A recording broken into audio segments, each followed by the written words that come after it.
पंजशीर की जंग में पाकिस्तान की वायुसेना का जो रोल है वो भी सामने आया है। यूएन में अफगानिस्तान के स्थायी प्रतिनिधि का बयान, नासिर अहमद का पाकिस्तान पर बहुत बड़ा आरोप। पंजशीर में पाकिस्तान के लड़ाकू हेलीकॉप्टर ने बम बरसाए हैं। पाकिस्तान की बमबारी में एनआरएफ के नेता मारे गए हैं। पंजशीर में पाकिस्तान पर ड्रोन अटैक का भी आरोप है। बड़ी खबर आपको बता रहे हैं, एक बार फिर से बता दें, पंजशीर की जंग में पाकिस्तान की वायुसेना का रोल सामने आया है। यूएन में अफगानिस्तान के स्थायी प्रतिनिधि का बयान, नासिर अहमद का पाकिस्तान पर बहुत बड़ा आरोप।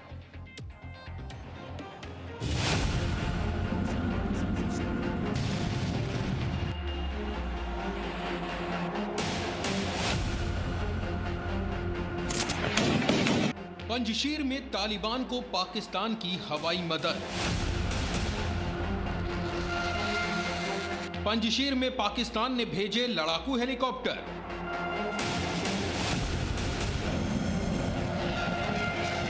पंजशीर में पाकिस्तान ने एनआरएफ पर बम बरसाए। पंजशीर में पाकिस्तान ने ड्रोन अटैक भी किया।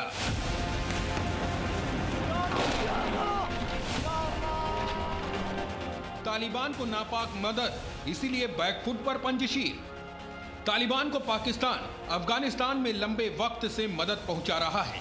पाकिस्तान की मदद से ही तालिबान का इतनी जल्दी पूरे अफगानिस्तान पर कब्जा हो गया, ये बात तो अब दुनिया जान चुकी है। लेकिन पंजशीर की लड़ाई में भी पाकिस्तान ने तालिबान को मदद पहुंचाई, वो भी अपने लड़ाकू हेलीकॉप्टर और ड्रोन से विरोधियों पर बम बरसाकर। ये संगीन आरोप हैरान करने वाला है। इनसे मिलिए, ये है नासिर अहमद अंदिशा, स्विट्जरलैंड में अफगानिस्तान के राजदूत और संयुक्त राष्ट्र में अफगानिस्तान के स्थायी प्रतिनिधि। इन्होंने पंजशीर को लेकर रविवार की देर रात एक चौंकाने वाला ट्वीट किया। इस ट्वीट में नासिर अहमद ने पाकिस्तान पर गंभीर आरोप लगाए कि पंजशीर की लड़ाई में पाकिस्तान की सेना ने तालिबान को हवाई मदद पहुंचाई। तालिबान की तरफ से पाकिस्तान के लड़ाकू हेलीकॉप्टरों ने पंजशीर में बम बरसाए। पाकिस्तान की बमबारी के कारण ही तालिबान के खिलाफ लड़ाई लड़ने वाले कई प्रमुख नेता मारे गए।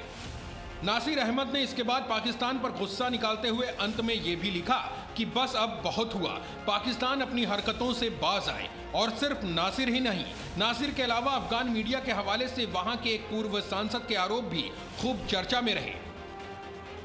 अफगानिस्तान के पूर्व सांसद जिया अरियनजाद ने पाकिस्तान पर ट्वीट करके आरोप लगाया कि पंजशीर में पाकिस्तान की वायुसेना ने ड्रोन का भी इस्तेमाल किया। पाकिस्तान ने तालिबान की तरफ से पंजशीर में ड्रोन अटैक किया। ये अफगानिस्तान के वो बड़े नाम हैं जो अपनी हर बात तथ्यों के आधार पर कहते हैं। और अगर अफगानिस्तान के बड़े नाम पाकिस्तान को लेकर आज ऐसे दावे कर रहे हैं, तो इसके बाद पाकिस्तान को लेकर कुछ बातें बिल्कुल साफ हो रही हैं। पंजशीर जीतने के लिए पाकिस्तान ने वहां अपनी वायुसेना का इस्तेमाल किया। पाकिस्तान के लड़ाकू हेलीकॉप्टर और ड्रोन अटैक के कारण ही पंजशीर का गेम बदल गया। और पंजशीर में जो एनआरएफ कल तक तालिबान पर भारी थी, वो अब तेजी से जंग को हार रही है। वैसे शनिवार को अफगानिस्तान से खबर यह भी आई थी कि पाकिस्तान की खुफिया एजेंसी आईएसआई के चीफ हामिद फैज काबुल पहुंचे हैं। कहा जा रहा था कि वो यहां तालिबान के अंदर बनी खाई को पाटने आए हैं। लेकिन जिस तरह से अगले ही दिन पंजशीर में पाकिस्तान की वायुसेना के इस्तेमाल की खबरें आईं, उससे यह अंदेशा भी बढ़ गया कि कहीं बाजवा के इशारे पर इस हवाई हमले में आईएसआई चीफ हामिद फैज का हाथ तो नहीं। ये इसलिए भी संभव है क्योंकि पाकिस्तान तालिबान की हर चाल में बराबर का भागीदार है और इमरान अपने बयानों से भी तालिबान को लगातार समर्थन देते आए हैं। ज़हनी गुलामी की जंजीरें तोड़ना ज़्यादा मुश्किल होता है। जो अभी अफगानिस्तान में गुलामी की जंजीरें तो तोड़ दी उन्होंने, लेकिन जो ज़हनी गुलामी की जंजीरें वो नहीं टूटती।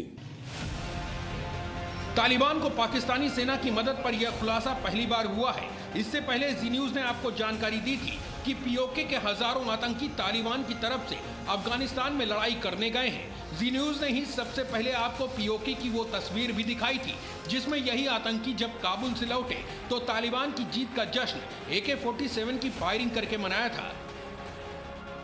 तो अब यहाँ पर भारत के नजरिए से समझने वाली बात क्या है? असल में पाकिस्तान की पूरी कोशिश है कि तालिबान को अफगानिस्तान में मदद पहुंचाने का फायदा उसे कश्मीर में मिले। तालिबान कह भी चुका है कि वो कश्मीर के मुसलमानों की आवाज उठाएगा, यानी इस बात का खतरा बढ़ गया है कि आने वाले दिनों में पाकिस्तान और तालिबान मिलकर भारत के खिलाफ कोई बड़ी साजिश रचे, और इसीलिए हिंदुस्तान को इन दोनों से ही अब और अधिक सावधान रहने की जरूरत है। Shivang Mishra, Zee Media, Delhi. Presenting B News app, available on Google Play and App Store. Download it now.